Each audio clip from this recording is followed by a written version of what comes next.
نگاہ فقر میں شان سکندری کیا ہے؟ خراج کی جو گدا ہو وہ قیصری کیا ہے؟ بتوں سے تجھ کو امیدیں، خدا سے نومیدی، مجھے بتا تو صحیح اور کافری کیا ہے؟ فلک نے ان کو عطا کی ہے خواجگی کے جنہیں خبر نہیں روش بندہ پروری کیا ہے؟ فقط نگاہ سے ہوتا ہے فیصلہ دل کا، نہ ہو نگاہ میں شوخی تو دل بری کیا ہے؟ درویشی کی نگاہ میں سکندر جیسے شعرۂ آفاق بادشاہ کی شان کیا حقیقت رکھتی ہے؟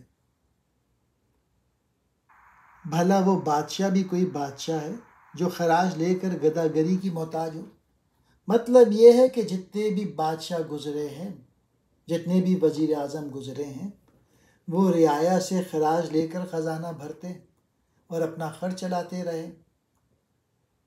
اقبال کہتے ہیں کہ جو بادشاہی مال و دولت کے لیے رعایا کے سامنے ہاتھ پھیلائے وہ کس کام کی بادشاہی ہے؟ اور خدا مست درویش اسے کب قابل توجہ سمجھتے ہیں؟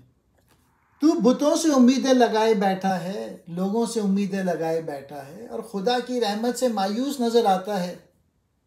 ذرا یہ تو بتا کہ کافری اور کس چیز کو کہتے ہیں؟ کفر تو یہی ہے کہ جو سب کے سامنے دامن بھرنے والا ہے اسے انسان بھلا دے، اور جو خود دوسروں کے محتاج ہوں ان سے اپنی بہتری کی امیدیں وابستہ کرے۔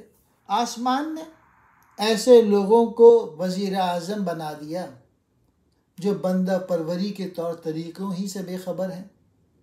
گویا نالائق انسان برسر اقتدار ہیں اور جو اقتدار کے لائق نہیں، انہیں کوئی پوچھتا تک نہیں۔ یہ صورتحال دور میں رہی ہے۔